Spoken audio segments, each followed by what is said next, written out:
بسم اللہ الرحمن الرحیم۔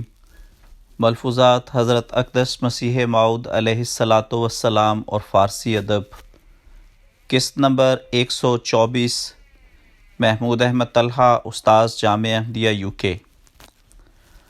فرمایا، یہ دنیاوی آرام اور عیش اور بیوی بچے اور کھانے کی خوراکیں بھی اسی طرح اللہ تعالیٰ نے بھاڑے مقرر کیے ہیں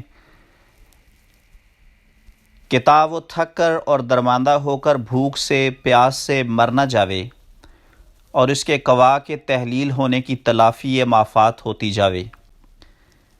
بس یہ چیزیں اس حد تک جائز ہیں کہ انسان کو اس کی عبادت اور حق اللہ اور حق العباد کے پورا کرنے میں مدد دیں، ورنہ اس حد سے آگے نکل کر وہ حیوانوں کی طرح صرف پیٹ کا بندہ اور شکم کا عابد بنا کر مشرک بناتی ہیں، اور وہ اسلام کے خلاف ہیں۔ سچ کہا ہے کسی نے، خوردن برای زیستن و ذکر کردن است، تو معتقد کہ زیستن از بحر خوردن است۔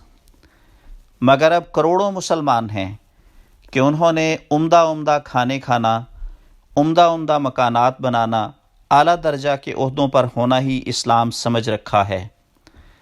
ملفوظات جلد پنجم، صفحہ 248، ایڈیشن 1984۔ تفصیل: اس حصہ ملفوظات میں آمدہ فارسی شعر شیخ سعدی کا ہے، جو کہ گلستان سعدی کے تیسرے باب میں ایک حکایت کے آخر میں آیا ہے۔ حکایت ما شعر ذیل میں درج ہے۔ حکایت: ارد شعر بابکان کی سوانح حیات میں مذکور ہے کہ عرب کے ایک حکیم سے لوگوں نے پوچھا کہ ایک دن میں کس قدر کھانا کھانا چاہیے؟ اس نے کہا کہ 29 تولے کی بقدر کافی ہوگا۔ پوچھا گیا، یہ مقدار کیا قوت پہنچائے گی؟ اس نے جواب دیا، یہ مقدار تجھے اٹھائے گی، اور اگر اس سے زیادہ کھائے گا تو اسے اٹھائے پھرے گا، یعنی یہ مقدار تجھے کھڑا رکھے گی، اور اگر اس سے بڑھائے گا تو اس کا بوجھ بردار ہوگا۔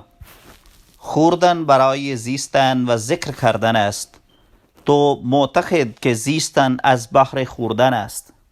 ترجمہ: کھانا تو جینے اور یاد خداوندی کے لیے ہے، تو اس کا معتقد ہے کہ زندگی محض کھانے کے لیے ہے۔